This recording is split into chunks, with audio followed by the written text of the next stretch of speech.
जय जगन्नाथ। दोस्तों, संत अर्खित दास हो या फिर महापुरुष अच्युतानंद दास हो, ये दोनों अपनी अपनी मालिका में जो भी कुछ भविष्य के बारे में लिखे थे, उनमें से कुछ हमने आपके साथ पिछले वीडियो में चर्चा कर चुके हैं, जहां पर हमने आपको ये बताया था कि संत अर्खित दास के 24 अंक और महापुरुष अच्युतानंद की 27 अंक की जल प्रलय से लेकर 29 अंक में आने वाले सत्ययुग तक जो भी इन दोनों महापुरुष ने बताए थे, उनके बारे में हमने आपको बता चुके हैं। लेकिन आज की इस वीडियो में हम पंचसखा में से अन्यतम एक और महापुरुष, जिनका नाम है शिशु अनंत दास, उनकी भविष्य मालिका के बारे में आज हम चर्चा करेंगे। उन्होंने भविष्य के बारे में जो भी कुछ बताया, उनमें से कुछ चीज़ आज हम आपको बताने जा रहे हैं। तो फिर आइए आज का वीडियो शुरू करते हैं।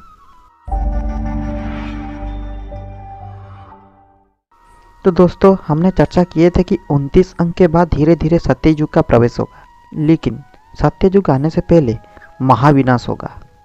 और उसी महाविनाश विश्वयुद्ध से लेकर प्रलय खंड प्रलय तक जितना भी कुछ विनाश है, सुनामी, भूकंप से लेकर बहुत सारे विपर्जय होगा। उस विपर्जय के कारण दुनिया की सारी व्यवस्था बिगड़ जाएंगे, उस अर्थव्यवस्था भी क्यों ना हो। लेकिन यहाँ पर महापुरुष बता रहे हैं कि जब सत्ययुग आएगा, उसमें से जो सत्ययुग होगा प्रगति का युग, उसमें से भक्त लोग बचेंगे और एक नई युग की शुरुआत करेंगे। और उसी सत्ययुग में एक विकास होगा। कलियुग के अंत में विनाश होगा और विनाश के बाद ही विकास होगा।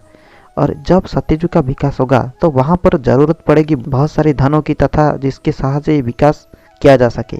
तो ये धन कहाँ से आएगा और कैसे सत्ययुग का विकास होगा प्रभु कल्कि के द्वारा, इसके बारे में जो भी कुछ शिशु अनंत बताए हैं महापुरुष, आज हम उसके बारे में चर्चा करेंगे।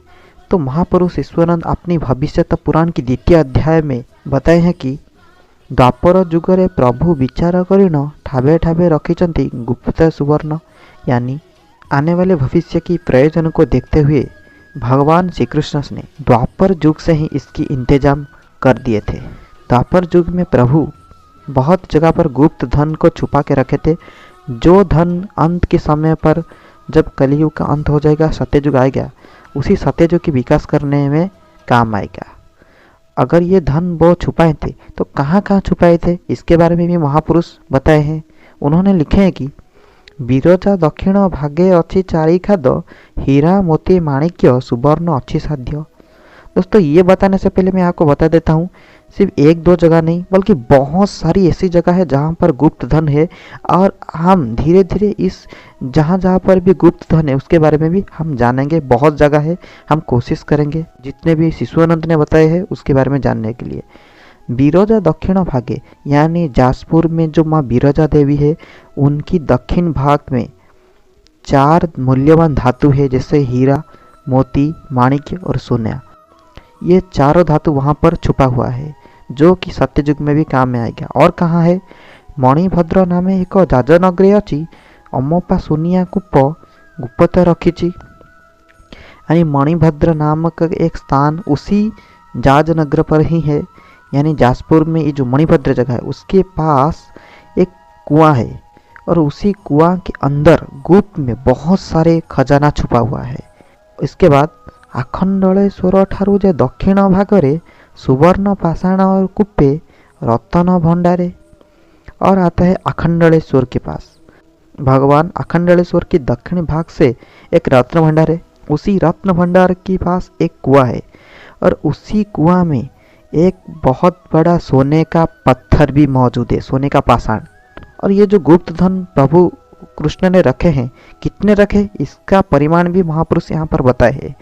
60 लक्ष रत्न 52 जे सहस्र गुप्तरे रखिचंती प्रभु पीतवास, यानी प्रभु पीतवास यानी प्रभु कृष्ण 60,52,000 रत्न को छुपा कर रखे हैं, जो कि सत्ययुग में भक्त लोगों की बहुत ही काम आएगा।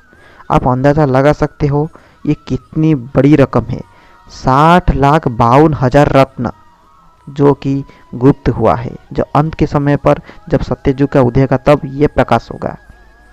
बैतरणी नदी तीरे सोलपुर ग्राम सोमवंशी राजा तो ही रखी थे धन, यानी बैतरणी नदी के पास सोलपुर नाम का एक ग्राम है, उसके पास जब अतीत में सोमवंशी राजा वहाँ पर शासन कर रहे थे, उसी नदी के पास उन्होंने भी गुप्त धन रखे थे और वो भी काम आएगा सत्ययुग में।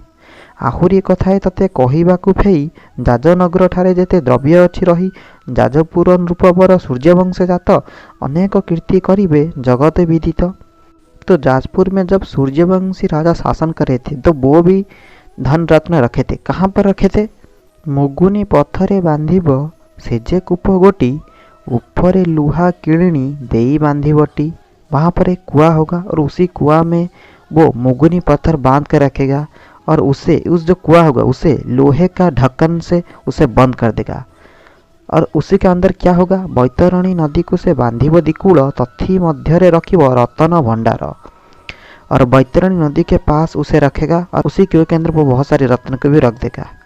3,12,000 सुनिया गणिन कूपर भीतर नहीं रखिब रत्न। तो कितना रखेगा? कितने परिमाण से वो रत्न रखेगा वहाँ पर?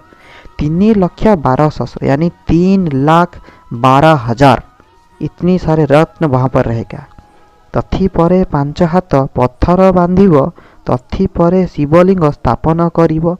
यानी इस जो कुआं के अंदर ये रत्न भंडार रख देने के बाद उसे लोहे का ढक्कन से उसे ढक देगा और उसके ऊपर 5 हाथ लंब का एक पत्थर रखेगा और उसी पत्थर के ऊपर वो एक शिवलिंग का स्थापन करेगा और उसी शिवलिंग के पास की जो दक्षिण दिग यानी उनकी दाएं तरफ से एक चतुर्भुज नारायणी मूर्ति भी स्थापन करेगा। चतुर्भुजी नारायणी दक्षिणे स्थापिब ठाकुराणी पृष्ठे देव नगरी लेखिब देवनगरी अक्षर पृष्ठारे लेखाई अक्षर ताड़े लेखाइब जे रूप साई। और जो चतुर्भुजी नारायणी की मूर्ति स्थापन करेगा उन्हीं मूर्ति के पृष्ठ में वो देवनगरी भाषा में कुछ अक्षर लिखेगा।